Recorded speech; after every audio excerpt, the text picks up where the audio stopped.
Have you ever heard the saying, "The battles you don't see are the ones that decide the wars you do"? It's not about swords and shields, but about the clever moves made in the shadows, the psychological games that can bring down empires without a single drop of blood being shed. Today, we're diving deep into 10 legendary stratagems from history. Tactics so powerful they feel like magic. These are the invisible weapons of the world's greatest minds. Let's start with a classic. Lure the tiger down the mountain. Imagine your opponent is a fierce tiger, safe and sound in its mountain fortress. A direct attack would be suicide. So, what do? You don't charge up the mountain. You lure it down to the flatlands where you have the advantage. The purpose is to separate an opponent from their source of strength, whether it's their fortified position, their allies, or their resources. How? You might create a diversion, a seemingly easy target they can't resist, or even fake a retreat. But be warned, this has side effects. If your bait isn't convincing enough, the tiger might see the trap. And if you succeed in luring it out, you better be prepared to face it, because a cornered tiger is even more dangerous. Next up, the art of sowing discord. Why fight a powerful, united enemy when you can get them to fight each other? This stratagem is all about creating suspicion and mistrust within your opponent's camp. The goal is to weaken them internally, making them fall apart from the inside.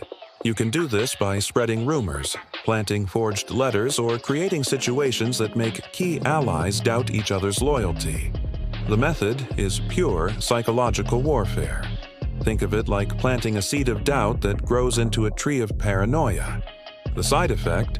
It's a dirty game. It can backfire spectacularly if you get caught uniting your enemies against you with a vengeance. Plus, once you're known as a manipulator, no one will ever trust you again. Now, for a strategy that turns your own weakness into a strength, the empty fort strategy. Imagine you're cornered, with no army to defend your city, and the enemy is at your gates. All is lost, right? Not necessarily. The purpose here is to use your opponent's own suspicion against them. You open the city gates, get on the wall, and act completely calm. Maybe even play some music. The enemy, seeing this absurdly confident display, will think it's a trap. They'll hesitate, overthink, and likely retreat, fearing a massive ambush. This is a high-stakes bluff. The downside is obvious. If your opponent is bold or simply calls your bluff, you're finished. This tactic only works against an intelligent and cautious adversary. A reckless fool would just charge right in. Let's talk about another brilliant move. Deceive the heavens to cross the sea. This is about hiding your real intentions in plain sight. The idea is that the most obvious things are often the most overlooked. You carry out your secret plan under the cover of a routine, everyday activity. People become so accustomed to seeing it, they stop paying attention. For example, you might repeatedly march your troops back and forth for training near the enemy border. At first, they're on high alert, but after a while, they dismiss it as normal. That's when you launch your real attack. The method is repetition and normalization. But there's a risk. It requires immense patience. If you act too soon, the enemy will still be suspicious. Wait too long and you might miss your window of opportunity. Here has a strategy for dealing with two rivals at once. Watch the fire from the other side of the river. When two of your enemies are fighting each other, the best move is often to do nothing at all. Just wait and watch.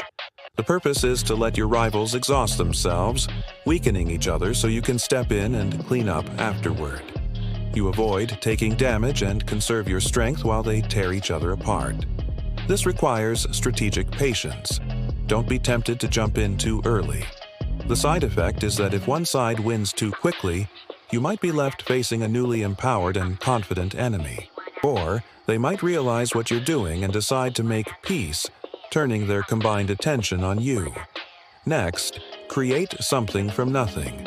This is the art of illusion, making your enemy believe a threat exists where there is none. You're not just bluffing, you're creating a convincing mirage. The purpose is to misdirect your opponent's attention, force them to waste resources chasing ghosts, or scare them into inaction. You might use flags and drums to make a small force look like a huge army, or create fake supply depots to suggest a different line of attack. The method is pure theatrical deception. However, like any magic trick, once the secret is out, it loses all its power. If your enemy discovers the illusion, you lose credibility, and they will be less likely to fall for your tricks in the future. What if you're the weaker party? Use the strategy of the beauty trap, or as it's sometimes known, the honey trap. This isn't just about seduction. It's about using any form of temptation to cloud an opponent's judgment. The goal is to exploit a leader's weakness, whether it's for luxury, power, or pleasure, to create internal conflict or make them neglect their duties. You introduce a disruptive element into the enemy's court. This could be a person, an idea, or a luxurious gift.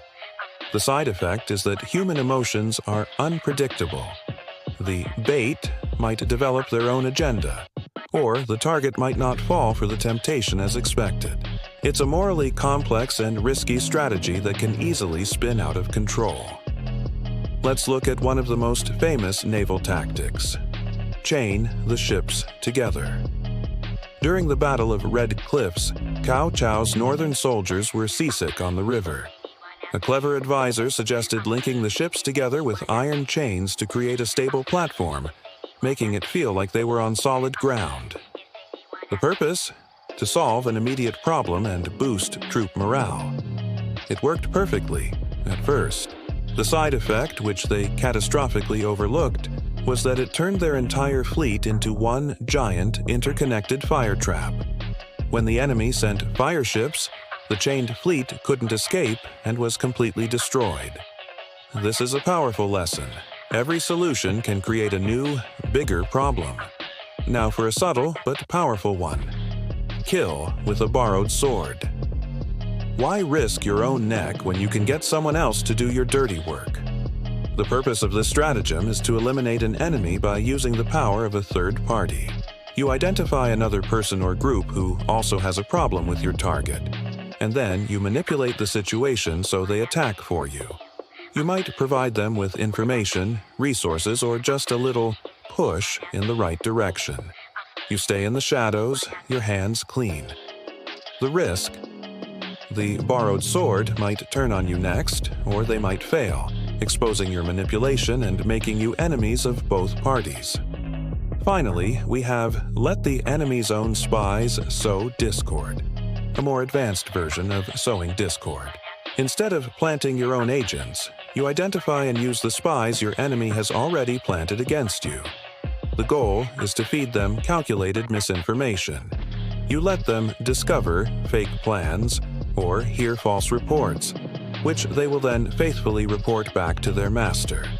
Their master, trusting their own spy, will act on this false intelligence, leading them right into your trap. It's brilliant because it uses the enemy's own strength, their intelligence network, against them. The primary danger is that a truly exceptional spy might realize they are being used, turning the tables on you and feeding you disinformation in return. It becomes a dizzying game of double and triple crosses.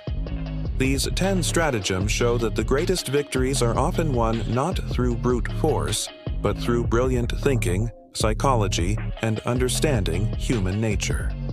They are timeless lessons in strategy that apply not just to battlefields, but to business, politics, and even our daily lives. The true master of strategy doesn't just fight the battle, they shape the battlefield itself. Thank you so much for joining me on this deep dive into the art of invisible warfare. If you found this fascinating, make sure to hit that like button and subscribe for more content that makes you think. Let me know in the comments which stratagem you found most clever. Stay curious, and I'll see you in the next video.